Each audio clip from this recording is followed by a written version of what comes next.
A true story brought to you by Diaries. This is a sad setup against Queen Marie Antoinette, the stolen necklace. It all began with the dubious Countess Jeanne de Valois-Saint-Remy, the self-styled Comtesse de la Motte, who passed herself off as a descendant of the former French royal family, de Valois, but whose links to nobility were fairly dubious. Realizing that her husband's paltry income would never fund the extravagant lifestyle she desired, La Motte thought she could win the favor of the Queen herself, who, hearing of La Motte's shady background, refused meeting her.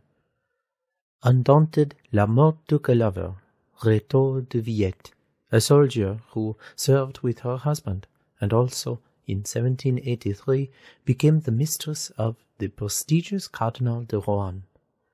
The Cardinal, who had been French ambassador to Vienna a few years earlier, had fallen foul of Marie Antoinette's mother, the Empress Marie Theresa, and wanted nothing more than to win back royal approval. La Motte saw her chance.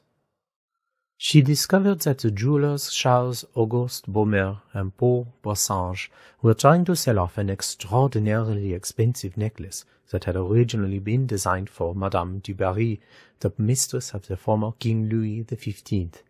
The necklace was worth an estimated 2 million livres, roughly $15 million today.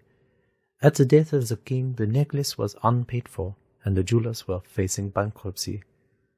They had already tried to sell it to the current king, Louis XVI, but the queen refused, saying, "We have more need of 74 ships than of necklaces." La Motte, an inveterate con artist, persuaded the cardinal that she enjoyed the queen's secret favor. On hearing of this, Rohan resolved to use her to regain the queen's goodwill. La Motte encouraged the cardinal to begin writing to the queen, and claimed to pass on the letters to her. In reality, and along with her other lover, Villette, a forger, she created her own replies from the queen. In these fake letters, the queen spoke of her desire for the necklace, but aware of the reluctance of the king to buy it due to the current dire financial situation of the country, she hoped that the cardinal could lend her the money as a secret favor. The cardinal believed these letters to be authentic and agreed to buy the necklace for the queen. A late-night secret liaison was arranged in the garden of the Palace of Versailles, where the cardinal was to meet the queen. In reality, La Motte sent a prostitute who resembled the queen, called Nicole Le Guay d'Oliva, who assured him of her forgiveness. Now completely convinced of his close relationship with the queen, the cardinal contacted the jewelers, agreeing to pay for the necklace in installments.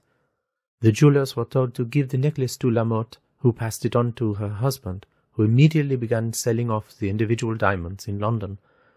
The swindle was finally uncovered when the cardinal did not make his first installment and was unable to produce the necklace. The jewelers complained to the queen, who revealed her ignorance of the entire affair. The cardinal was arrested along with La Motte, the forger, Villette, the prostitute, d'Oliva, and Count Cagliostro, one of the cardinal's clients, whom La Motte accused of having orchestrated the entire con. The cardinal was acquitted and exiled to one of his own properties in southern France. Rétaux de Villette was found guilty of forgery and exiled. Nicole d'Oliva was acquitted. Count Cagliostro, though acquitted, was exiled from France by orders of the king. Jeanne de la Motte, the adventuress at the heart of the story, was found guilty and sentenced to be whipped, branded, and imprisoned for life in the Salpêtrière, a notorious prison for prostitutes. However, she managed to escape disguised as a boy and made her way to London, where, in 1789, she published her memoirs. Unsurprisingly, she blamed Marie Antoinette for the whole affair. Louis XVI and Marie Antoinette, although completely unaware of the scam, had decided to publicly prosecute to defend their honor.